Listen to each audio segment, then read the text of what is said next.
Welcome to Category Visionaries, the show dedicated to exploring exciting visions for the future from the founders who are on the front lines building it. In each episode, we'll speak with a visionary founder who's building a new category or reimagining an existing one. We'll learn about the problem they solve, how their technology works, and unpack their vision for the future. I'm your host, Brett Stapper, CEO of Frontlines Media. Now let's dive right into today's episode.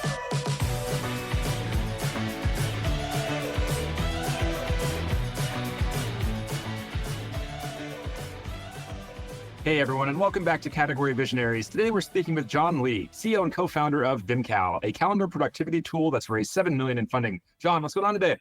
Hey Brett, good to be here.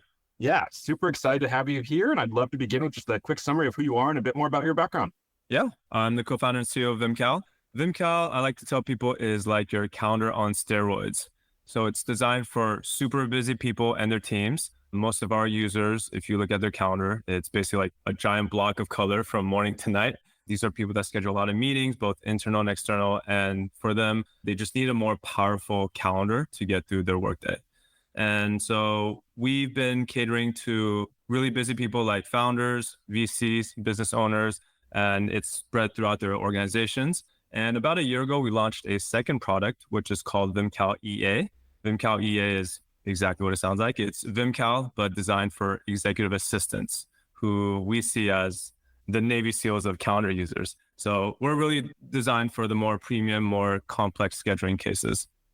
What's the genesis of the story? Take us back to the early days.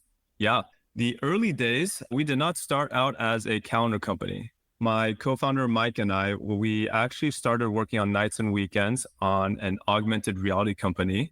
And that was back in 2017 when we started, I want to say. And we did that for about 9 months. We eventually got into YC and decided to pursue it full time. Basically, mid-batch, we decided that we had to pivot because it was just way too early for augmented reality. And so we pivoted to a fitness company and graduated YC and did all of demo day and fundraising with a fitness company. The genesis for the idea for Vimcal really came from that fundraising period. I was talking to, over a 3-month period, hundreds of investors, because after YC, demo day is pretty crazy. And I remember at one point, there was 1 week where I had 30 investor calls to schedule, and I just completely fumbled a bunch of meetings. And I was double booking meetings with investors. I was booking meetings in the middle of the night because one person was in Asia. And it was just always this, I guess, like slight annoyance in the back of our minds that just scheduling investor meetings particularly was very difficult. And so if you think about scheduling meetings, you really have one of two choices. You either do it yourself and do all the time zone conversions yourself, you send out and write out the times yourself, or you send something like a Calendly link or a booking link. Now, when you're meeting with someone and asking them for hundreds of thousands of dollars, you don't want to risk potentially offending someone by giving them a Calendly link and saying, hey, schedule a time on my calendar. So I decided to do it manually. And yeah, at the time, we didn't think that this would become an actual company. We kept working on the fitness company for, I would say, almost a year after that. And then we pivoted a second time when that company wasn't going anywhere. And that's when we actually decided to build out a full calendar because of the pain point we felt a year prior. I've experienced that pain myself, and I experience it anytime I go rogue and try to schedule a meeting or book something without my assistant. Somehow I get it wrong every time. I screw up the time zones or I forget to include someone. It's so funny that something that on paper sounds so simple is so difficult. I've talked about that with friends, and they all have that same problem too. It's founders are just incapable of doing what it takes to book things and coordinate all these different time zones, it seems. It takes a surprising amount of concentration to get a meeting booked correctly on your calendar. That's correct. It's insane. At what point did you start to feel like there was solid traction? Yeah. When we first launched, it was January of 2020. We actually only had a month and a half of runway left. So I think we launched in January. We were about to hit zero in the bank by March. And I just remember when we first launched, we forced everyone to do a 30-minute call with me to use the product. And that's not because we wanted to, partially because we wanted to talk to our users, but also partially is because we ran out of time to talk to build out a payment flow inside the product. So I had to be the one collecting credit cards at the end of each onboarding call. And I just remember even in the early calls, we launched in the founder community and the YC community. So it was a lot of YC founders. And even in the early calls, there was a lot of positive sentiment, even though our app was buggy, but it was mainly because we had one feature that people really like. So that feature is called slots. It's where you can drag times on your calendar and we'll type it out for you to copy and paste. And it's very simple, very bare bones at the time. But that one thing was what kept people coming back to use Vimcal and what caused people to want to pay for it. So even though the app was buggy, it was crashing left and right, people were willing to pay $15 a month just to use that one feature. And we really honed in on that aha moment. And I guess that was the first small signal of traction we had. So what was that like? You're almost running out of cash. You launched this new product and then COVID hits. What's that like for you? Bittersweet, because at the time we were so stressed. We decided to pivot to Vimcal 7 months prior to that. And we thought we would get an MVP out in 30 days, but things always take longer than you think. And a counter is surprisingly difficult to build. I always say that building a good counter in itself is a moat because it's just very difficult. Even if you have a 30, 50, 100% team, it's not guaranteed that you're going to build a good counter. And so we were really stressed, to be frank, leading up to the launch. And I remember we had an office hour with one of our YC partners, and we were just telling, hey, we have this much money left in the bank. This is our idea. We're going to launch and see how it goes. Like, is there anything else we can do? Should we fundraise? I think all three of us just decided that you should just launch and see what happens. And worst case scenario, you go back to applying for jobs. And so we kind of launched with nothing to lose. And COVID hit, I think like 4 or 5 weeks after that, if I'm doing the math correctly. And I say bittersweet because it was tough at the time for us and like the entire world, but also out of nowhere, people started looking for remote work tools. And so we just caught a really good wave, like very lucky, right? That's not because of what we did. And so we launched pretty quickly. Our waitlist just started filling up super quickly. And we were also the only calendar startup that really came out in the last like 5 years at the time. If you think of 2000 to now, the last few years, there's been a ton of calendar startups and scheduling startups come out. And like we were really the first ones in that wave. And I think just that plus the remote tool need, I think we just caught a lucky timing. What's the approach to marketing look like? Absolutely. We focused really hard on our ICPs. And early on, that was the founder, the VC, the business owner, basically leaders within an earlier stage company, SMB, I would say. So a lot of our marketing was geared towards that. In the early days, like I mentioned, we onboarded every new user over a 30-minute Zoom. And we actually did that for 2 years. We were basically in beta for almost 2 years. And we were very strict about who we let off the wait list. So we had tens of thousands of people on the wait list. And the criteria was that you were either a founder, investor, or you had a lot of external meetings. And then a lot of our marketing early days was just trying to get champions and trying to get champions to spread the word about Vimcal via Twitter. And since then, we've done a lot more PLG because a tool like Vimcal, a tool that's a scheduling tool, has the benefit of having booking links. So actually, when your users schedule with other people, they're advertising on your behalf, right? You've seen that kind of growth with the counties of the world. Was the ICP obvious from the start then that you were going to sell to founders initially or founders and investors? Or what was that process like to like identify that ICP as the market you wanted to go after? Yeah, I think the thing we did differently with Vimcal than with 2 other companies was that it was the only product that we built for ourselves. So I don't know if we actually sat there and said, okay, we want to target founders, but that was basically the only audience we had access to launch to. And we were founders ourselves. So we were building everything that we wanted in a calendar. And that made it a lot easier than building the fitness company or the augmented reality company because we weren't end users. And so early on, we just started with the founders because it was us. And then we found out really quickly that on the other side of scheduling for founders is the investor who's receiving it. And they also schedule a lot of the similar types of meetings. And we told ourselves early on that our goal was to get basically everyone at YC Demo Day or one of the other incubator demo days for both sides of the fundraising process to be scheduling with each other using Vimcal links. So basically, imagine Vimcal links bouncing between founders and investors.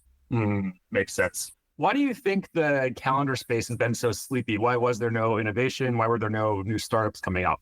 I think at the time, Microsoft and Google were just so dominant. And I think we had just come off a wave where mobile apps were really popular. So a lot of founders were, for the decade before, were just really focused on mobile app. But something like a calendar, you can only get a partial experience on mobile, whereas the meat on the bone is really on the desktop experience, right? If you think about your mobile calendar, it's mostly a read-only device, and you're basically looking at it to see what's coming up, or maybe to join a call really quickly. I think it's that, plus I think there's just this sentiment that there is an upper bound to how big a calendar company can get. The prior largest acquisition was Sunrise Calendar, which is kind of the darling calendar of Web 1.0. And because it was basically just that and Calendly, I don't think there seemed to be a lot of obvious opportunity for founders to start a calendar company. And I think fast forward to now, it seems kind of obvious looking back, but at the time, it's been a drought for, I would say, like 6 years. And even Google Calendar, when we started, we heard that there wasn't a team actively developing on it. Like the problem is solved and they're just maintaining it for like 3-4 years without an active dev team. Was Sunrise the one that got acquired and they just shut it down? Because I think I was a user of that and I actually liked the product. And then I can't remember who bought them, but I remember I think they closed it down immediately after. Is that right? Yeah, Microsoft bought them. I think they paid a lot to basically get their design team, and then they integrated parts of Sunrise Calendar into the Outlook calendar, is what I heard. This show is brought to you by Frontlines Media, a podcast production studio that helps B2B founders launch, manage, and grow their own podcast. Now, if you're a founder, you may be thinking, I don't have time to host a podcast. I've got a company to build. Well, that's exactly what we built our service to do. You show up and host, and we handle literally everything else. To set up a call to discuss launching your own podcast, visit frontlines.io/podcast. Now, back to today's episode. Got it. Makes sense. So I'm a big Suits fan. I've watched Suits like probably how many times I've watched that show, but I've watched it a lot. I love it. I see you had some good marketing there with Donna from Suits. Talk to us about that. Oh yeah, this is probably the most fun campaign we've run. So we just launched a campaign with Sarah Rafferty, who plays Donna on Suits. We worked with her through Cameo. She shot a video basically expressing her gratitude for all the EAs around the world and the admins. And now that we have a product for executive assistants, we want to do a lot to lift EAs and make them feel more appreciated. EAs are often underappreciated, overworked, underpaid, but they are total badasses. And so we ran a campaign this past week for Admin Appreciation Day, or Admin Professionals Day, which is April 24th this year. And we basically had, quote unquote, Donna send out a thank you note to all the EAs worldwide, and also as a reminder to the executives, the HR teams, to plan something nice for their EAs on April 24th. That's so awesome. That's such good marketing. Anyone who watches Suits must have been so happy and excited. Oh yeah. And the funny thing is, it was 3 others on the team working on this campaign with me. And I'm the only one who's seen Suits, and none of them watched Suits. So they're just like, all right, are you sure this is going to work? Because they didn't understand like the cultural zeitgeist of Donna, right? She is 2 EAs. She is like the epitome in Hollywood. Yeah. So it's just really fun. They were all like skeptical, but we pushed it out. We've had hundreds of EAs share it within the first 24 hours. So far, it's been really good. Yeah, it's such a smart idea. I love the campaign. Have you done any other campaigns like that? Not so far for the EA side, just because, like I said, it's pretty new, but we do have more fun campaigns coming out. We haven't seen much marketing specifically for EAs, so we definitely want to change that and become one of the more, I would say, like larger providers for EAs in the space. Talk to us about that decision then to launch a dedicated product for EAs. Yeah, everything cycles back to talking to your users. So early on, when we were trying to figure out our different ICPs, we had a few hypotheses. So the ones I mentioned earlier, and we also thought maybe salespeople, maybe recruiters, because they schedule a lot of meetings. And then one that we were surprised by, but not so much in hindsight, was the executive assistant. Executive assistants live in their calendar. They spend 70% of their day in the calendar, yet there is nothing built just for them. There's no EA tool. All the scheduling tools on the market are built for scheduling for yourself, for personal scheduling, not for delegated scheduling, which is a whole nother beast. And so EA spends so much time just like manually copying and pasting Zoom links and copying and pasting just things in and out of the calendar, because again, everything that they use is geared towards their own account, even though they're scheduling for 3 or 5 execs.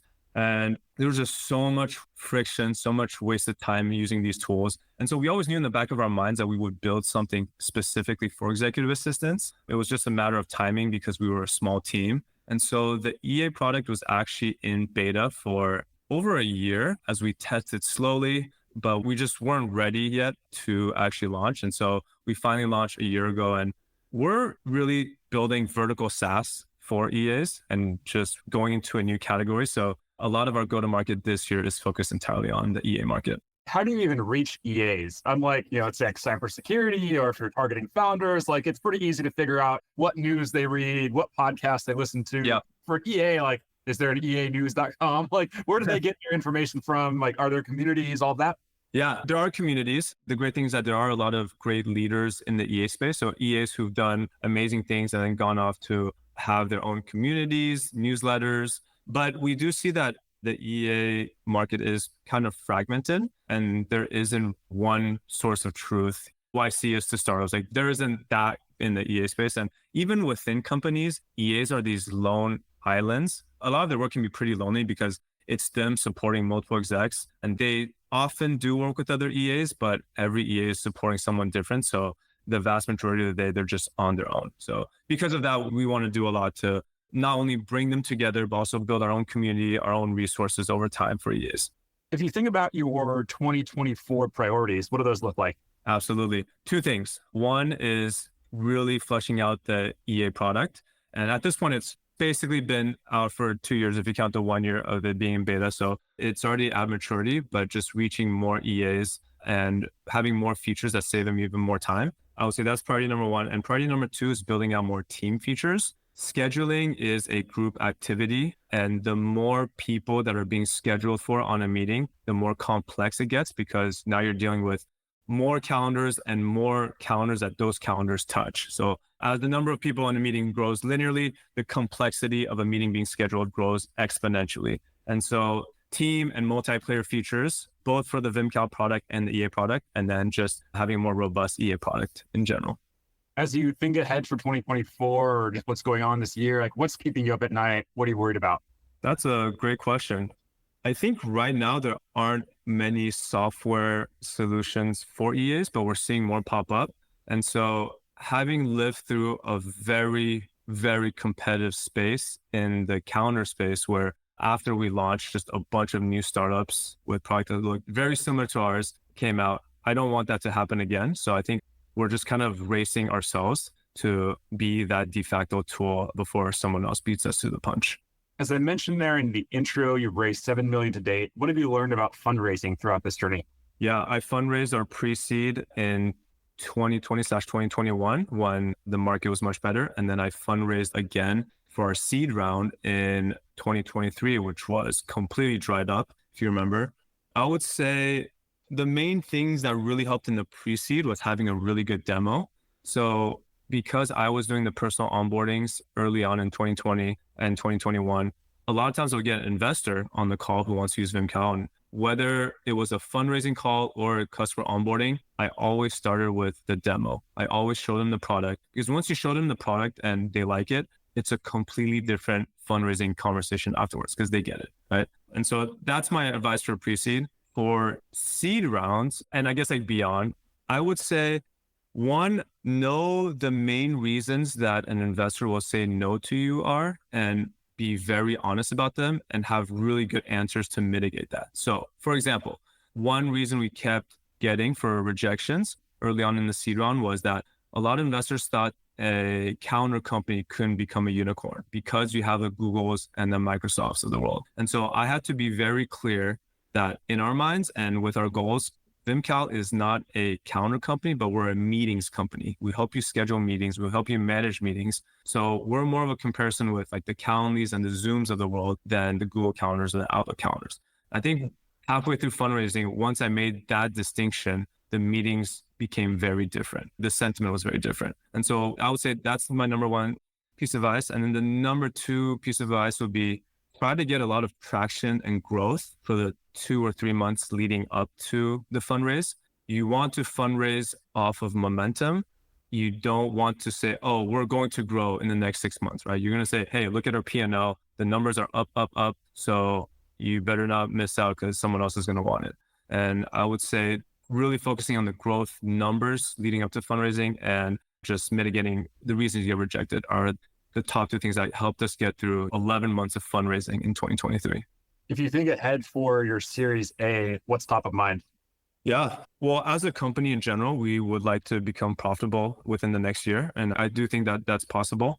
And I like to subscribe to the advice we got in YC, which is treat every round as your last. And I do think that with a PLG product like Vimcal, a viral product like Vimcal, you don't necessarily need the type of funding that venture gives you to become a unicorn. And so I would say the Series A is more like our plan B or plan C. And we're really focused on growing quickly, organically, and through the product to become profitable. What else did you learn from YC? What were some of those other big takeaways? I remember one talk that one of the, I think, partners and the program coordinator at the time gave us was about founder relationships. And they were just telling us that most companies die by suicide, not by murder. Basically, like the founders split up is how most companies die. And they were mentioning that most founder arguments usually actually go this very specific way, which is one founder is more warm, one founder is more cold when you disagree on something. And so the one that's more warm will kind of lean in and be like, hey, I need this from you, or I want to talk about this, let's get through it. And the one that's like more cold tends to like lean away, or they need some space, right? And it's more so the style of disagreement between the two that causes a lot of the issues, more so than the issue itself a lot of times. So once we identified that between Mike and I, it actually made disagreements a lot easier to go through. And that plus executive coaching like really helped us a lot. So I just remember when we started Vimcal, we shook hands and we're like, no matter what happens, we're going to be friends at the end of this. That's awesome. Final question for you. Let's zoom out 3 to 5 years into the future. What's the big picture vision look like?